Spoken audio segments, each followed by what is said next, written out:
혹은 과연 하나님이 우리 가운데 계신가라는 제목으로 말씀을 전하고자 합니다. 과연 하나님이 우리 가운데 계신가?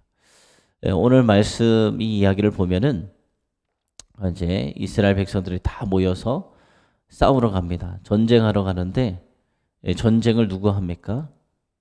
누구 하죠? 전쟁은 적과 하는 거잖아요. 근데 오늘 이스라엘 민족이 11족속이 모여서 이제 싸우는 대상은 같은 백성 베냐민 지파예요. 베냐민 지파. 같은 백성과 싸우는 게 말이 되나요? 아니죠. 그런데 이들은 하나님을 의지해서 하나님이 말씀하셨다 하면서 베냐민을 공격합니다. 이야기를 보면은 여호수아 우리 말씀 보았을 때 여호수아 말씀에 있는 아이성 전투 그 내용과 비슷해요. 아이성 전투. 여리고 성의 전투를 크게 이겼죠. 뭐 한 것도 없잖아요. 그냥 하나님 말씀대로 순종해서 그 견고한 성을 돌았을 때 그 성이 무너지고 큰 승리를 거두었습니다. 그 다음에 이스라엘 백성들은 아이성을 앞에 두고 있었는데 저 아이성쯤이야 뭐 여리고 성에 비해서 너무나도 작은 성이니까 우리 민족이 다 갈 필요도 없고 소수만 나가서 싸우면 되겠다 하고 하나님 말씀하셨나요? 아니잖아요. 자기들이 다 결정했어요. 저 정도 뭐 우리가 여리고 성도 무너뜨렸는데 저 정도 우리가 못 무너뜨리겠냐? 이 큰 아이성도 우리가 무너뜨렸는데 그러면서 사람들의 힘으로 해결하려고 했습니다. 그때 어떻게 했습니까? 그 작은 성 무너뜨리지 못했어요. 큰 패배를 당하게 됩니다. 그러면서 보여주시죠. 전쟁은 사람이 하는 것이 아니다. 하나님이 하는 것이다. 오늘 말씀을 보면은 이제 싸움이 일어나는데 이 싸움이 일어난 배경이 다 있잖아요. 그냥 싸움이 일어나지 않아요. 안입된 굴뚝에 연기 난리 없다고 다 보면은 누군가의 잘못이 있어요. 근데 어제 보면은 레위 그 사람은 자기 잘못은 쏙 빼놓고 그 베냐민 그 기브아 사람들 그 사람들 불량배들의 죄만 이야기했습니다. 그래서 이스라엘 백성은 이 기브아 불량배들이 저지른 죄악을 벌하기 위해서 이제 전쟁을 벌입니다. 근데 이것이 과연 하나님의 뜻대로 행했다고 그들은 말하는데 과연 하나님의 뜻대로 행한 것인지 우리가 오늘 말씀을 보도록 하겠습니다. 17절에서 25절 말씀은 그럼 하나님의 뜻은 무엇인가요? 하나님의 뜻. 우리가 하나님의 말씀 민수기를 보면은 이제 가나안을 정복할 때 그때 이스라엘 군사가 장정이 얼마나 되냐면 한 60만 명 되었습니다. 지금 원주시 인구가 한 30만 명이 좀 넘었죠. 그게 한 2배 되는 장정의 군사였어요. 그런데 오늘 말씀에 이 같은 백성인 베냐민 지파를 공격하기 위해서 40만 명의 장정이 전쟁에 참여한 거예요. 거의 뭐 60만 명에서 40만 명이면 거의 모든 전 병력이 그 자기 족속을 죽이겠다고 달려든 거. 참 그렇죠? 그거 마찬가지예요. 그래서 이들이 지금 어디에 모였냐? 야곱이 꿈을 꾸었던 사닥다리를 타고 오르락내리락 막 했던 그 천사의 모습을 보았던 그곳에 배달에 올라갔습니다. 그래서 하나님께 묻는 거예요. 하나님, 누가 저 악한 베냐민 자손과 먼저 싸울 것인지 하나님께 묻습니다. 베냐민이 야곱의 12아들 가운데 몇째냐면 막내예요. 막내.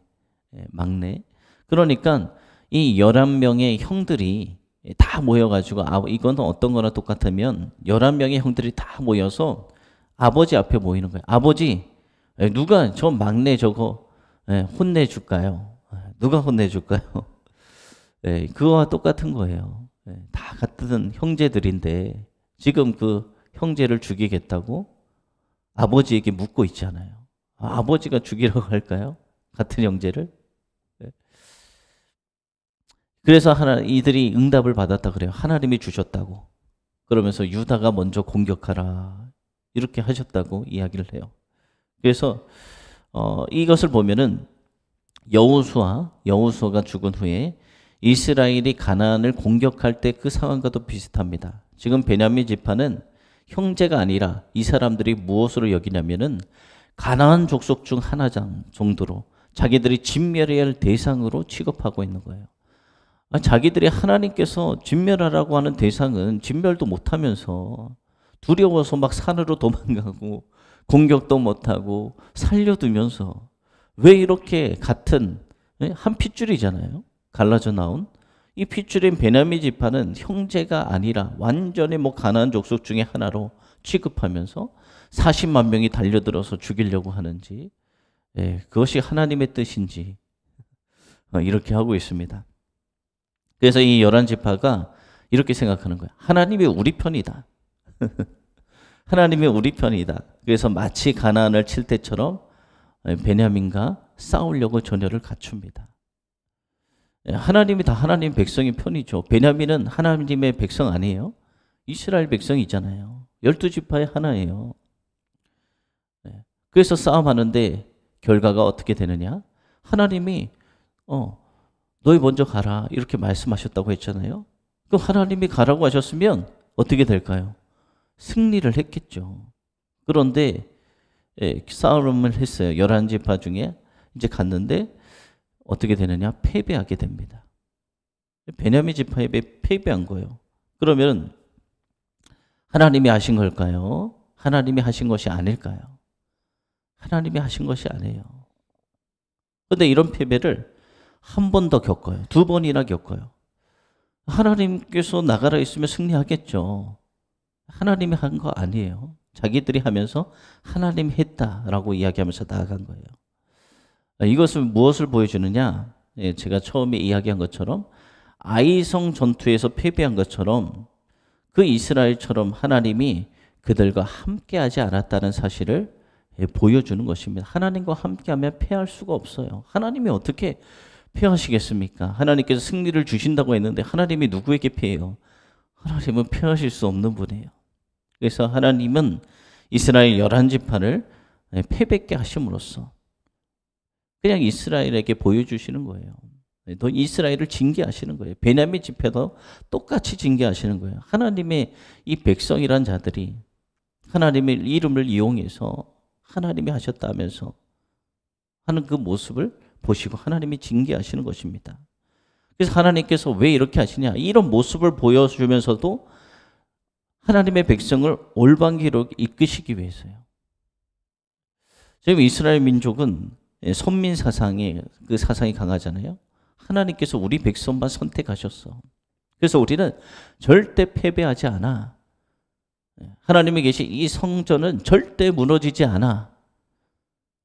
근데 어떻게 됐습니까? 포로로 끌려가고 성전은 무너졌어요. 그러면서 하나님 보여주시는 거예요. 절대 패배하는 것이 아니다. 하나님을 떠나면 패배할 수밖에 없는 거예요. 26절에서 28절의 말씀은 이제 번갈아 맞는 하나님의 징계라는 거예요. 11지파도 그렇고 베냐민도 그렇고 다 하나님의 징계를 받을 수밖에 없습니다. 아이성 전투에서 어떻게 했어요? 패배한 이후에 돌아왔어요. 그 다음에 어떤 일이 일어났습니까? 여호수아가 회개했잖아요. 우리 다 같이 회개하자. 하나님 없이 우리가 나아갔던 거 회개하자. 그리고 아간의 범죄와 뭐 이런 것이 다 밝혀졌어요. 이 아간 한 사람의 죄악은 공동체 전체의 죄악과 마찬가지예요. 그래서 회개하고 그 다음에 하나님을 의지해서 나아갔을 때 다시 승리를 주셨던 것처럼 하나님은 오늘 말씀 어떤 일이 일어나냐면 세 번째는 이제는 회개하는 거예요. 베델에 모였어요. 다 모여서 금식하고 금식하며 제사를 하나님께 드리고 그 다음에 하나님께 그렇게 나아가는 자가 하나님께 응답하시는데 이번에는 진짜 응답이에요. 앞에 2번과 다른 점이 있어요. 이번에는 어떻게 나아가느냐? 하나님의 언약궤를 가지고 나아갔어요. 하나님의 언약궤. 그리고 대제사장 비느하스가 그 자리에 있었어요. 그것이 중요해요. 하나님의 대언자가 있어야 되는 거예요. 그리고 하나님의 언약궤가 있어야 되는 거예요. 하나님의 말씀. 정말로 하나님. 하나님은 이스라엘 자손들의 이 질문에 이렇게 말씀하십니다. 내일은 내가 베냐민 지파를 이스라엘 너희 손에 넘겨주리라. 네, 앞에 분명 그 사람들이 이야기했잖아요. 하나님이 주셨다고. 두 번이나 그 내용과 다르지 않아요. 하지만 이번에는 하나님의 언약궤 앞에서 대제사장을 통해 받은 그런 권위 있는 하나님 말씀이었어요. 이 아이성 전투에서 먼저 하나님 앞에 정결하지 않았던 이스라엘이 이제 패배를 경험한 후에 아이성을 점령한 것처럼 이제는 베냐민 지파가 징계를 당할 차례가 된 것입니다.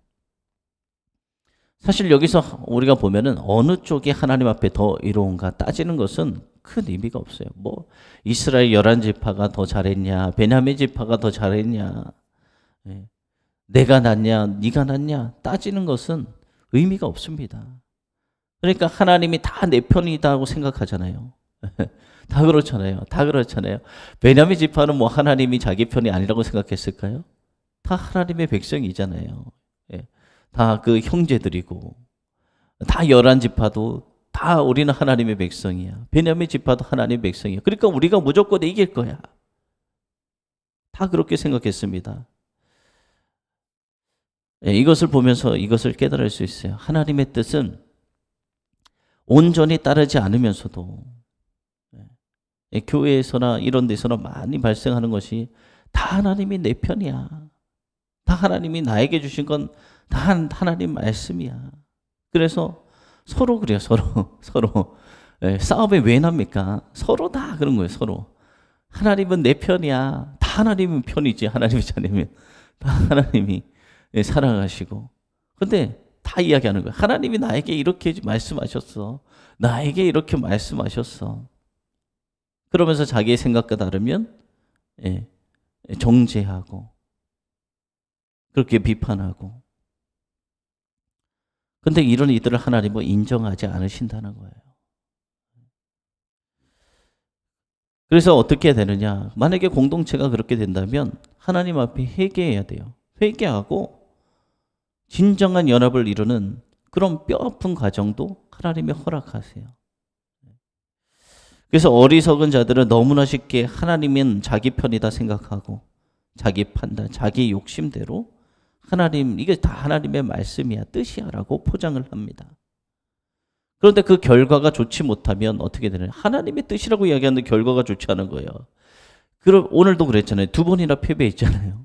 하나님의 뜻이라고 말하고 나아갔는데 2번이나 패배했어요. 그럼 하나님의 뜻이 아니잖아요. 그래서 교회에서도 뭐도 다 하나님의 뜻이라고 했는데 그 결과가 좋지 못하면 어떻게 되느냐? 신앙의 혼란에 빠지는 거예요. 하나님 뜻인 것 같은데 왜 했는데 이럴까? 그리고 하나님을 원망해요. 그리고 다른 지체들을 정죄해요. 너 때문이야. 하나님은 이렇게 말씀하셨는데 너가 이렇게 안 해서 너 때문이야. 아니면 또 하나님을 원망해. 하나님 왜 그렇게 하신다 해놓고 왜 안 하세요? 정말 하나님의 뜻인가? 우리가 분별해 볼 수 있어야 됩니다. 이스라엘 백성들도 그랬잖아요. 2번이나. 하나님이 우리와 함께 하셔. 우리가 너 먼저 가라 했어. 유다 지파. 그럼 승리하고 열매가 있고 하나님의 선하심이 나타나야 되는데 그것이 아니니까 2번이나 패배하니까. 이 말씀을 통해서 우리는 이런 패턴을 반복하지 말아야 된다라는 거예요. 교회에서 분란이 일어날 때 보면은 다 하나님의 뜻이래요. 다. 여기도 하나님의 뜻. 그런데 다 달라. 하나님은 한 분인데 어떻게 다 달라요? 하나님이 한 분인데. 하나님이 이렇게 하라 하셨어. 근데 저기 아니야. 하나님이 이렇게 하셨어. 다 하나님이 이렇게 하셨어. 다 하나님이 이렇게 하셨어.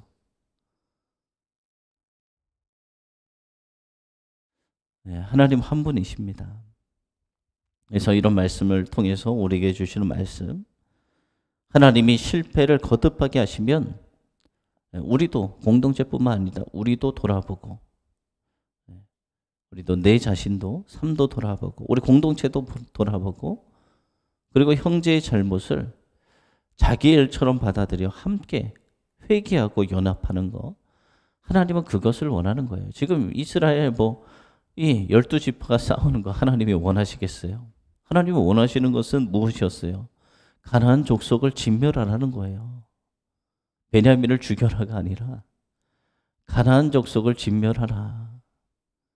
근데 가나안 족속을 진멸하지 않으면서 두려워하며 도망가며 떨면서 왜 같은 족속은 40만 명이나 되는, 전체 거의 다 되는 사람들이 와서 죽이려고 하는지, 하나님이 과연 그것을 원하시는지 우리가 이 말씀을 통해서 돌아보게 됩니다.